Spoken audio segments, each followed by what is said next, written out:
Bike উৎসৱ কমিটিৰ যিটো বাইক মন্দিৰ, এই বাইক মন্দিৰ স্থানতে আছোঁ।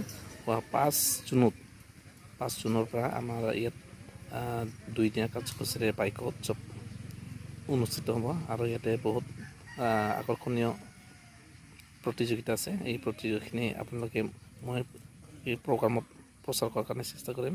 সকলোৱে যাতে দলে দলে আহি বাইক উৎসৱ এইখন অনুষ্ঠানত যাতে অংশগ্ৰহণ কৰে তাৰ কাৰণে মই অনুৰোধ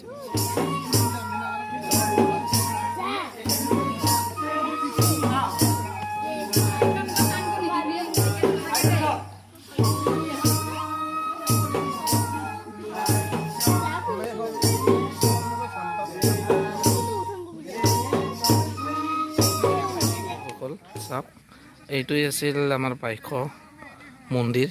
ইয়াৰ বাইক মন্দিৰ দেখাৰ কাৰণে চেষ্টা কৰি আছোঁ। এইটো আছে বাইক মন্দিৰ। আজি প্ৰায় কমচে কম 25 বছৰ হ'ল ঘোঁৰাপতা আঞ্চলিক বাইক উৎসৱ কমিটি বুলি যিটো নাম আছে, এইখিনিত এয়া মই দেখাই দিয়াৰ কাৰণে চেষ্টা কৰিছোঁ।